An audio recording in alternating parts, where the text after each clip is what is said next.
Good early afternoon, everybody. We want to give a massive thank you to everybody who is attending today. My name is Christina, and I will be mediating this webinar, How CEOs Can Prevent Bankruptcy by Simply Changing Their Mindset.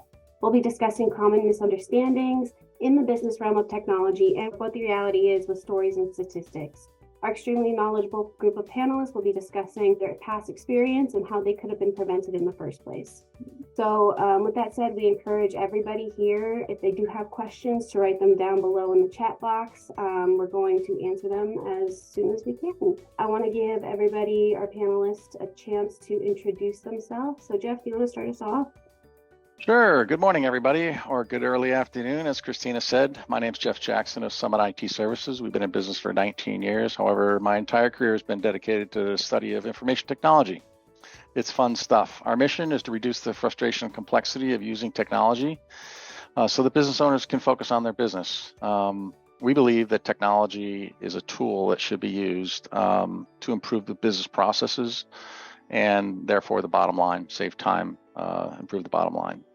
The majority of our clients in New Hampshire are in a regulated industry such as healthcare, manufacturing, legal, and financial services. That's what we do, and I'll pass it off to Eric. Sure, I would say ditto, but we are in southern New Jersey, just 12 miles due east of Philadelphia. We're an MSP, stands for Managed Service Provider. We work with clients of all different industries and really don't have one specific vertical, but we bring the same kind of support as Jeff mentioned to those clients, all things technical, anything. Technology is integrated in all of our lives. So, we find ourselves working not only with, I'll say the office printers, but even sometimes, people's iPhones, CEOs, home computers and stuff. So anyway, long story short, we cover all that stuff, and I've been around since 2008.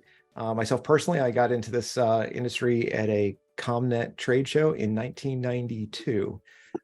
So kind of fell in love with the wide area communication and T1s, T3s, if anybody out there remembers that kind of stuff. So been doing it since then, and pass it to Mario. Thank you. Morning, everyone. My name is Mario Aboleda from ThreatLocker. We're Zero Trust endpoint security. That means we block everything by default and only allow the programs you need to run your business. We're based out of Orlando, Florida, and we started back in 2017. I'll pass it back to Christina to get the show started. All right. So today we're going to talk about the common misconceptions, and Eric knows a little bit too much about it with the stories he's talked about. So Eric, you want to take it and run? Yeah, sure. Thank you. Serving, as Jeff mentioned, and ourselves, a wide variety of customers. We deal with day-to-day headaches, problems. This doesn't work, that doesn't work. What's come about, I'll say in the last, probably longer, but the last 5 years definitely, is cybersecurity issues. And along with that, a lot of misconceptions on, who's at risk, who's not at risk. So, Mario will talk a little bit later about some examples. But he mentioned in the past, all we see are the big ones. Target got breached, your credit cards are exposed, Chase, whoever it might be. What we don't see, we see, but what the public doesn't see are the small to medium-sized businesses that actually have a breach and haven't really, I'll say, prepared. Either they don't have the budget or they don't have the time or effort. And so a lot of times we find the perception today, and still a while ago, but even today, is, hey, I'm too small. Nobody's really paying attention to me. I don't have that much money. I have customers, but we don't transact, all kinds of business. We don't have 3,000 customers coming through our shop every day, whatever it might be. I'm not really on the radar. I'm kind of, we used to call it security by obscurity. And that's basically, hey, I'm not real popular. Nobody's attacking me. It's not an issue. I don't need to spend the extra money to be secure like that. And not only that, I don't have that big of a budget. Who's going to steal my money, right? And whether it's $1,000 or $100,000 or whatever your revenue and your budget is. Those days, unfortunately, I would tell you, those are gone. The industry is not Matthew Broderick in War Games sitting at home trying to change his grades on a computer. It is a full-blown day-to-day industry with what they call IABs, or initial access brokers. So you've got people that basically just try and hack your email address and your password. And once they have that, they put that in their Excel sheet or their list, and they get a bundle of those either for one organization or multiple organizations. And then they go sell that to somebody that says, hey, I really want to target, Bob Smith's auto body. I'll pick a name out of there to protect the innocent. So they, they bundle that and they say, I can get $50, I can get $100, whatever it is for this. And as they get bigger and bigger, more and more names, they become more and more valuable. They certainly go after bigger targets, the big retail chains of the world, financial institutions. Those companies, though, they have budgets, they're regulated. So financial is regulated by FINRA. I'm trying to think if HIPAA does the healthcare side, and we certainly want those.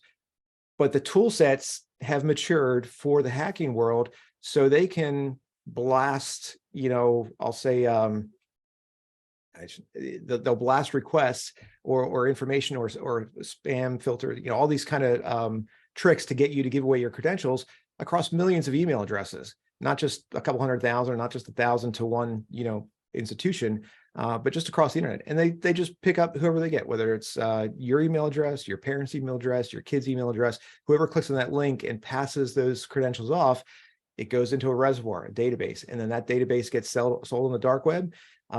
And the next level, if you will, of hackers after the initial brokers, buy that up, and then they compile and say, hey, well, if we can get in here, let me just see what's going on.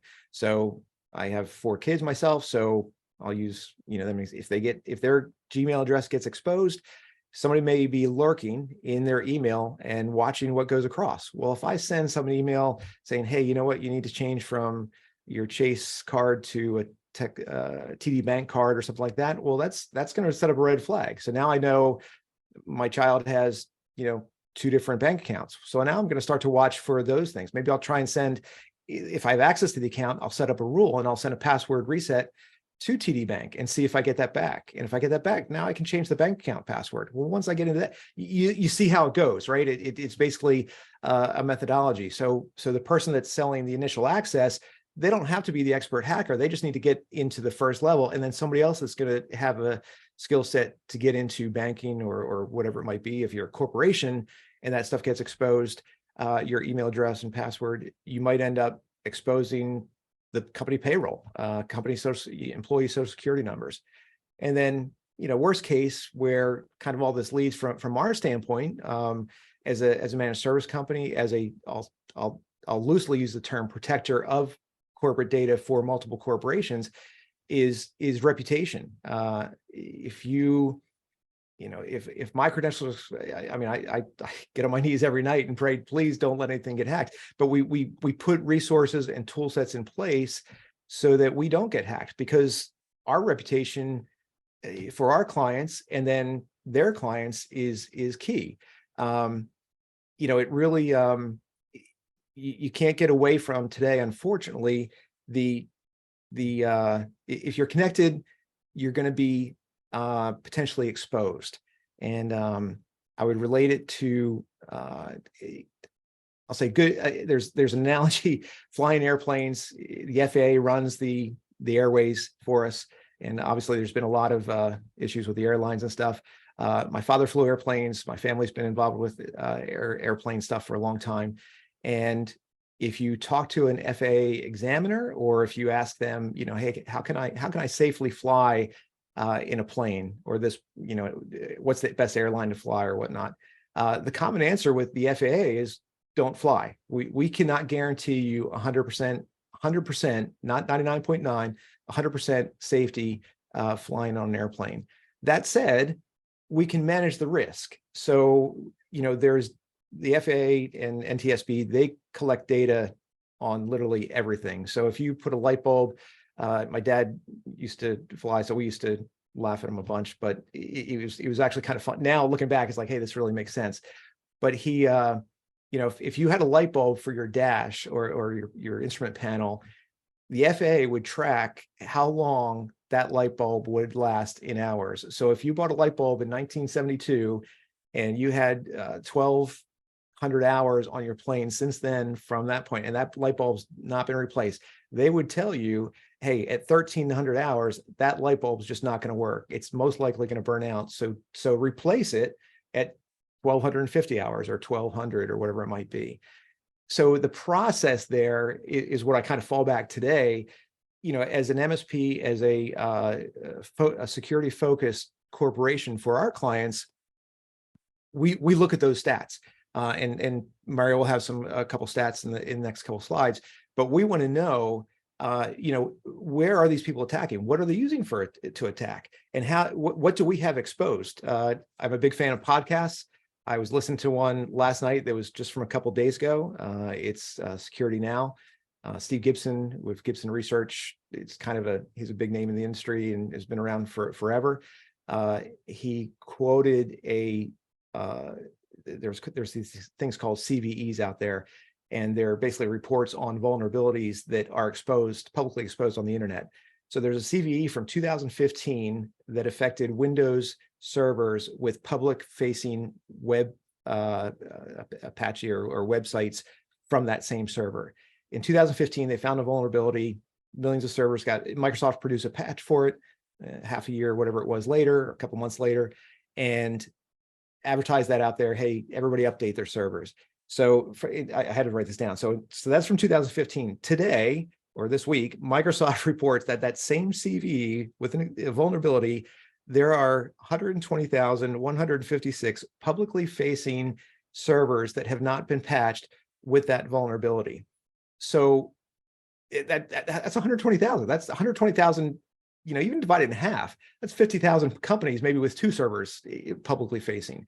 So, why don't those things get patched? Well, as a technology person and having worked in both companies and as MSP and then, contractor, we're busy. The company internal staff guy, he has 42 things on his plate today, and patching one, well, hey, that server's working. I'll get to that later. Well, unfortunately, later comes and you become one of these stats. So, and as an MSP, we get reports on our servers, what's exposed. We do penetration testing. We look at those things. As I said, I listen to podcasts sometimes at night. I tell you I fall asleep to them but that's a little weird. So I put them in and I listen to them. So I'll try to, I'm a techie, so that comes with its baggage. But I enjoy this stuff, and we want to be, I want to protect our clients. So we listen to this stuff, stay up to date on things, and we don't want to be on this list, right? 59% of business owners, there's nothing in place. 46% of the breaches hit that companies with fewer than 1,000 employees, and that's, we don't want to be part of that. We don't want to be a part of that for sure, and we certainly don't want our clients to be a part of that. So I would say Mario has some more details. Oh, go ahead. Sorry, Christina. Well, you're fine. Like, looking at it from a New Hampshire standpoint, like most of the businesses here are medium to small businesses. So you put these in statistics, like we don't have a whole bunch of large businesses here. I mean, right. Putting the reality of it, 59% of small business owners believe that they are, not going to be hit with a cyber attack. And, 46% of them actually do get hit. Like, that's kind of some scary statistics. I mean, like I said, the majority of the businesses here in New Hampshire are very small.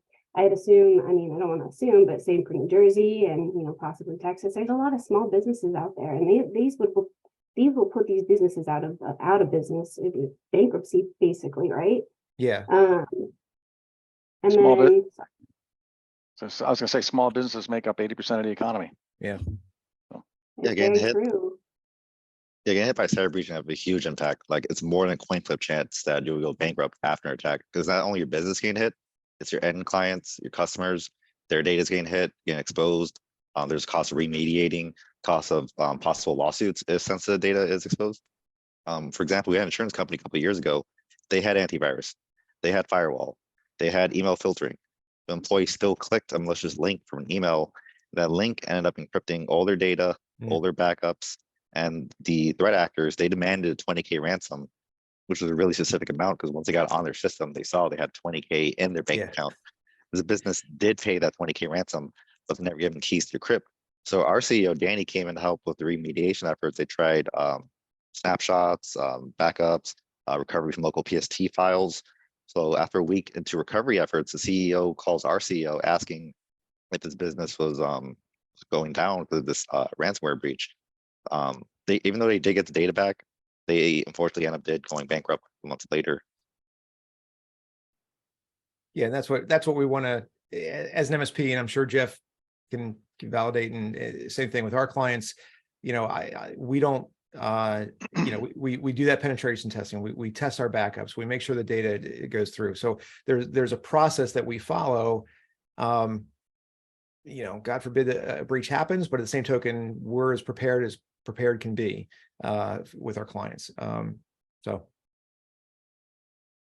And yeah, nobody's too small. So yeah, I think Eric alluded to the fact that this isn't just about our clients, protecting them. I mean, every business has inputs and outputs, right? You have vendors and suppliers on the incoming side, then you have you know, your clients, the ones that pay you, that are also at risk. So, you know, it's not just your business, it's your clients and your reputation and your vendors and your suppliers. And it's all about tools, things like ThreatLocker and policies and procedures. One of the things that can help in this is called the NIST Institute of Standards and Testings. It's the NIST technology. I'm sorry, National Institutes of Standards and Technology. it's like the And FAA. NIST, yeah, that's right. The NIST cybersecurity framework. Got to be sure to explain the acronyms.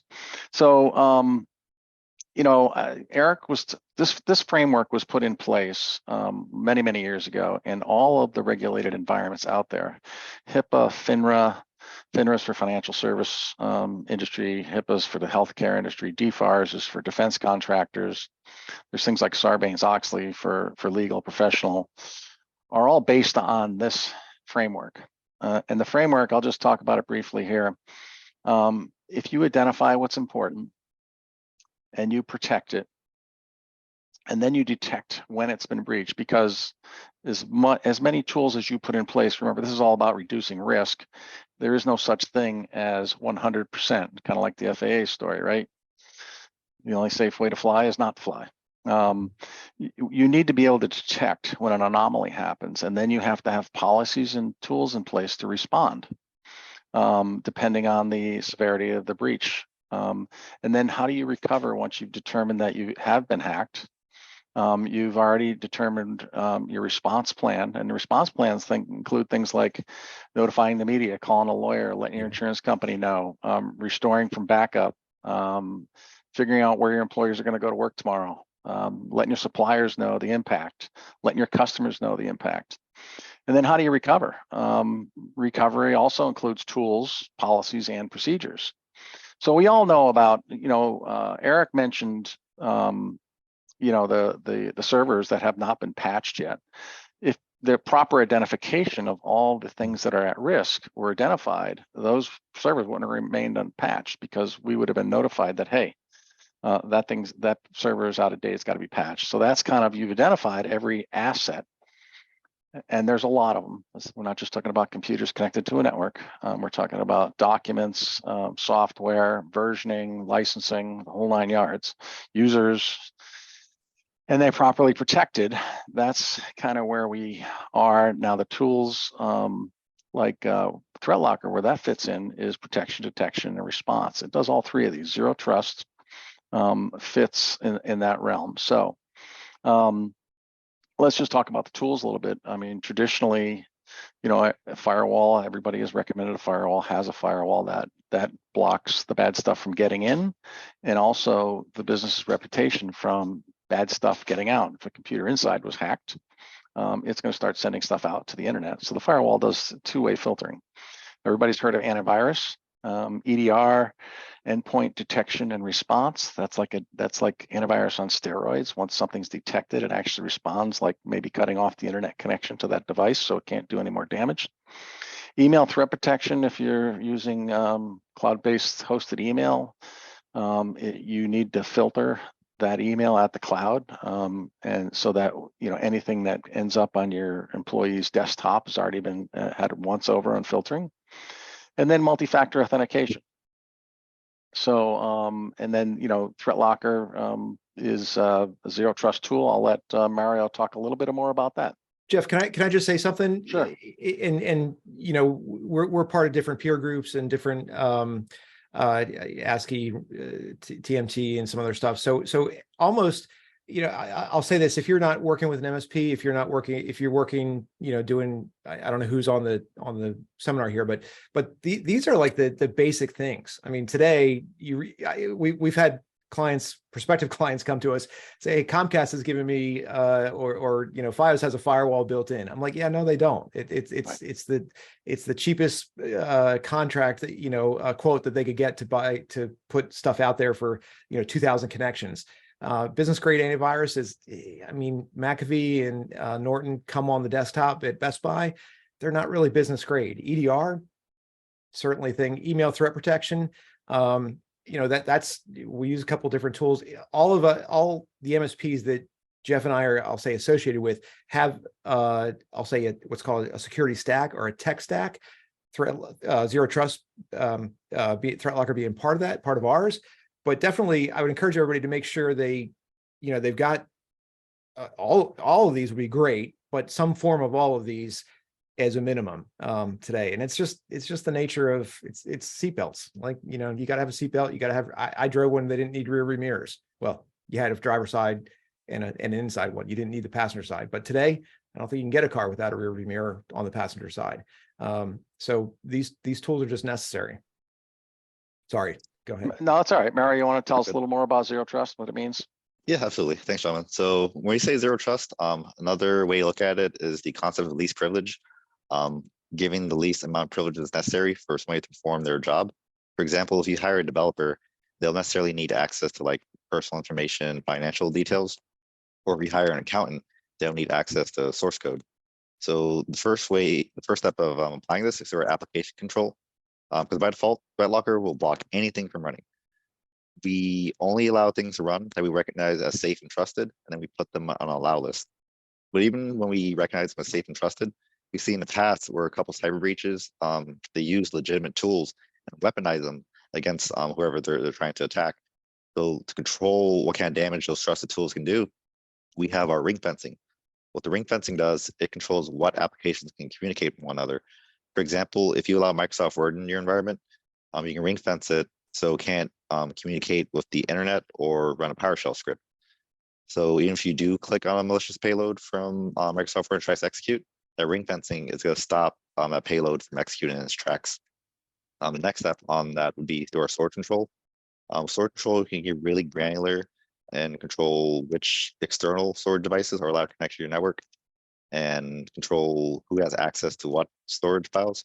For example, you can set policies to block all USBs and maybe only allow one USB from a specific manufacturer with a specific serial number. Then going back to that concept of least privilege, this is where elevation control kicks in. Because when you have a user on a workstation, any privileges they have, any applications they have, or have that same privileges, those same privileges. So if they're an admin, they can run stuff with elevated credentials and do more damage. So what elevation control allows you to do is remove that local admin and only elevate applications as needed or as scheduled. So this is essentially protecting the keys to the castle. The next step through this is going to be through our network access control.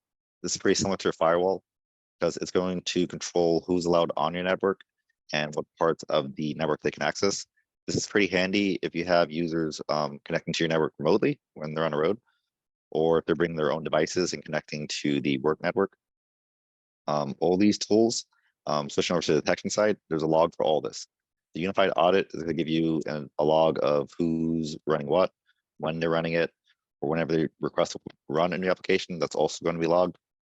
The storage control audit is going to give you a log of who's accessing what shares, what interactions they had with those files, whether they just read it, if they modified it, or even deleted it, or exfiltrated data. All that's going to be logged. It's pretty handy for meeting compliances, particularly in healthcare and legal. Where did that file go? Is that Right here. Yeah, exactly. You By can this guy. yeah, we've we get that. Like you just said, hey, that folder file's not here anymore. It was right here in this folder. I'm like, look, 2 days ago you moved it. Oh, I did? Yeah, you did. Funny. So Exactly. So Mario mentioned weaponizing legitimate code. You know, back in the good old days, Yeah. you know, if you look at the NIST wheel, they identify, protect, and detect. Hackers were loading, you know, malicious code, code they designed, you know, executables onto your computer, and it was up to the virus protection that you're running at the time to detect that this was malicious code. Well, you know, it's kind of like, you know, militaries across the world, countermeasures. The countermeasure is just that. Hey, I got a new weapon. Well, I have a countermeasure. It's no different in the cybersecurity realm. So weaponizing known good code is the hackers have figured out I cannot get, the tools are so good, the protection tools are so good now, and the detection tools, that I cannot get malicious code onto somebody's computer. So now what I'm going to do is I'm going to use code that already exists on that computer, okay, for malicious intent. So hackers are now using code that already exists in the software that we install and the operating systems that we run to do nefarious things. And that is the definition of weaponizing, you know, known good code. So that's, you know, the escalation of, you know, take a measure and a countermeasure isn't going to stop. I mean, if you've all heard of, you know, ChatGPT, you can write songs, you can write essays, you can do just about anything. And the hackers have the same tools. So they're using the same tools to get very refined phishing emails and ways into networks that we haven't even seen yet. So there is no 100%. We do the best we can, but with the right tools, policies, and procedures in place, you can reduce risk significantly.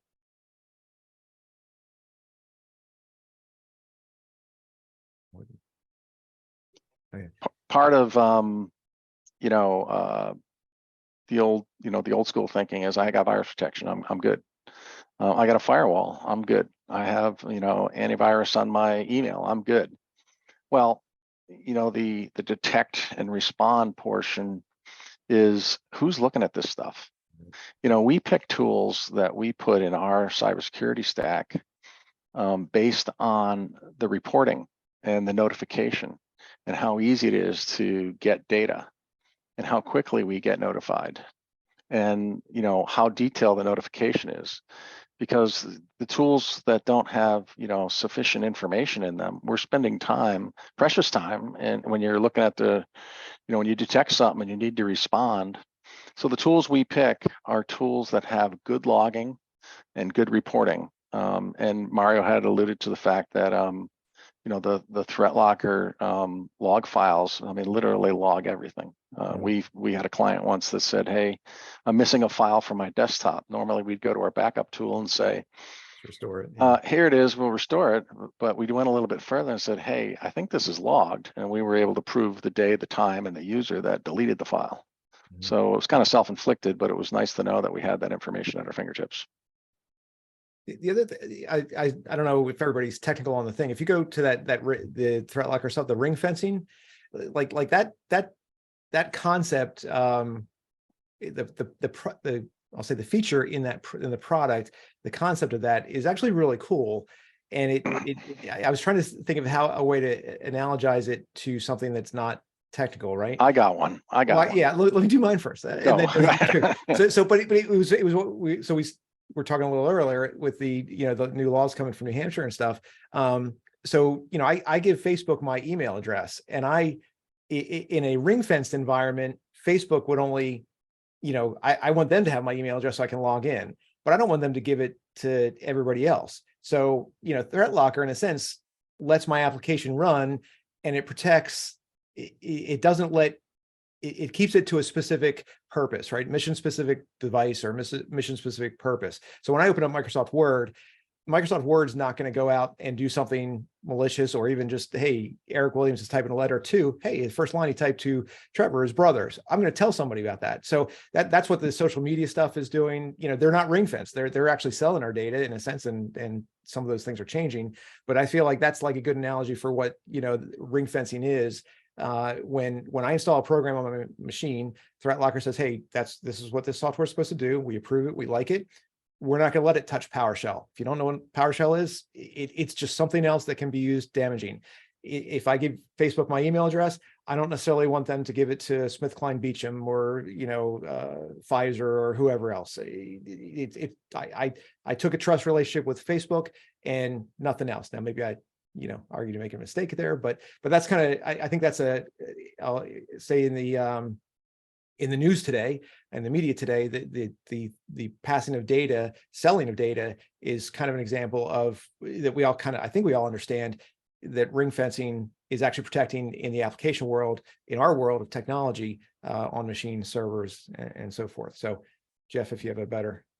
Oh, no, not better. I mean, there's many examples. So, no, everybody runs a firewall, right? And firewalls log as well. And, it's not uncommon for, a customer to say, I have 25 computers, and you say, well, how many other network devices you have? And they say, I don't know, a few. And then you get on the network and you look, and there's over 100 devices. That gets down to the Internet of Things, right? And you never know who those things are talking to. So a firewall log, you start looking at it and you find out, hey, why is Susan's computer or Tom's computer or Paul's computer talking to the Netherlands? We don't have any customers in the Netherlands. We don't have any software in the Netherlands. Why is it communicating with the Netherlands? And then you can narrow it down using ThreatLocker to find out exactly where that source of communication is coming from, and literally ring fence that application, saying there is no reason for this software to talk to the Netherlands. Now, it could be compromised software. It could be some unintended. You hear the law of unintended consequences, right?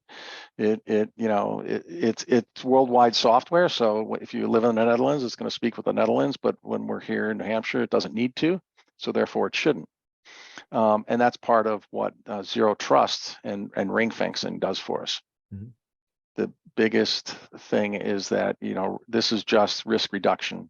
Yeah. The NIST cybersecurity framework was put together as a guide.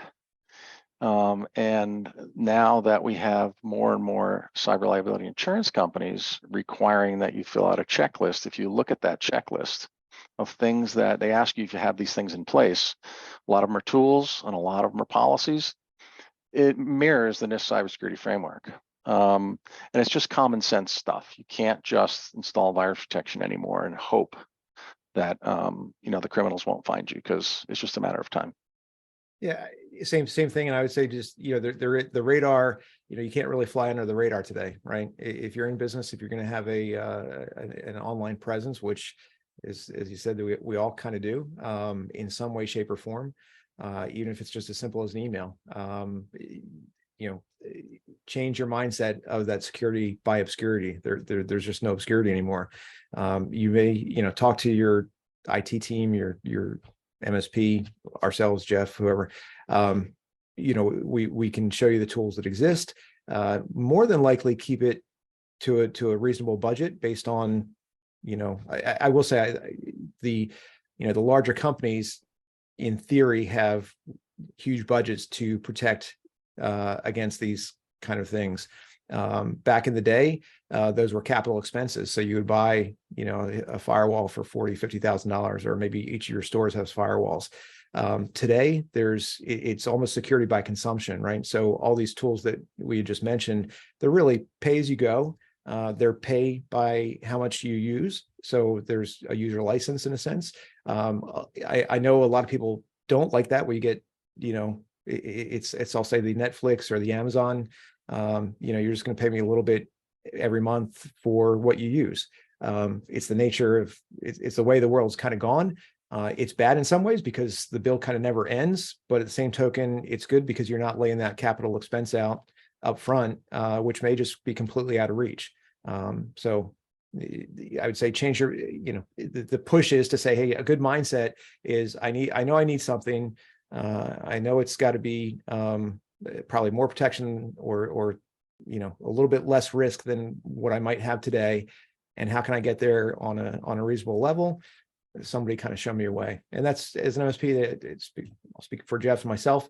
That's what we do almost all day long, is work through these issues.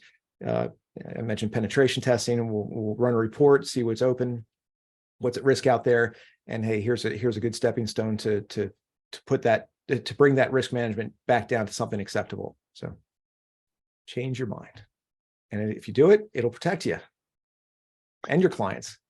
Jeff, you mentioned clients before, right? I mean, that's your reputation is what you can't get away from today. Yeah, it's kind of a, it's not just an isolated, your business is not the only thing at risk. You lose your clients, you lose your reputation because you've been exposed one too many times. The clients are going to get upset. Example, I forget which, I think it's in Kansas City. I think I meant the Kansas City town hall was hacked. Mm-hmm. And the all the police information was released to the public. This is just recent. I believe it's Kansas City. Don't quote me on the city. But the Police Association Union is suing the city for the release of the information to the tunes of millions of dollars. Now, if being hacked and down for weeks wasn't bad enough, they're being sued by their own employees because the information was released. Now, I'm not saying that your customers are going to sue you, but it certainly doesn't help with reputation. It's going to happen. And part of the response piece of this is, how do you respond? Do you sit on that information? We've been breached, and here's what's been exposed for months and months and months, hoping that no one will ever find out? Or do you come clean with it right away? If you have a good lawyer and a good insurance company, they will tell you that you need to come clean with it right away and tell the people that have been affected, hey, it happens. So it's almost like you got to have good PR in place as well.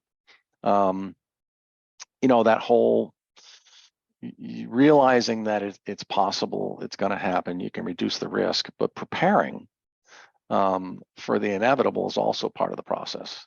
Jeff, you mentioned insurance. I think we're seeing insurance, clients bringing their cybersecurity insurance rider or part of the application just for general liability. Cybersecurity insurance is part of that, and there's, I'll say the good news, it's making people aware that there are, they need to have a bunch of these checkbox checked off with yes. And it's a lot of the NIST framework, in a sense: firewall, antivirus, manage this, manage that. So we're able to, talk through the risks of not having a yes there. And it's typically a larger premium. And in that case, if the police union versus the employees, there's a good chance that their insurance won't pay, because if they don't have a yes and they don't have some kind of log saying, hey, we did have this in place. I'll say one of the examples, we have employee training for cybersecurity for clients, and everybody wants to get it. Well, let's just put it in, if we have a breach, we have to go, we'll just put it in right before that. So everybody can have, we'll just go through quick testing. And I'm like, yeah, no, they really want, 6 months, a year's worth of, hey, this employee here went through this training class, went through this webinar, they're short videos, and they were tested. They passed the test. They failed this little click link, and they remediated by going through a little more training. They want to see that history, that log, if you will. And I don't know if you guys are seeing the same thing, but it seems to be across the country, which is good. But it's insurance, so it's always a challenge. Just to follow up, it was actually Kansas City, it was Oakland, California. And you can read about it. It's just been in the news lately, but the hackers have been around for a long time in their network collecting data.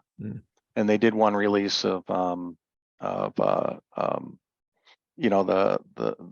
citizens of Oakland. That was the first release, and the city didn't take them seriously.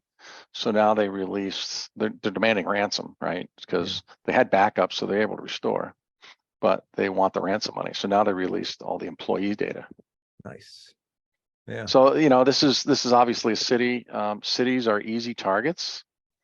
Because there's so many customer-facing, forward-facing resources of information, websites. I don't know whether cities don't understand the complexity, don't hire the right resources, don't have the correct funding.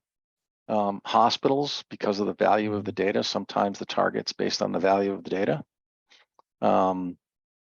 but there's so many examples out there, and you read these stories, which I'm sure Eric studies as well. I study them just out of curiosity and also to help protect my clients.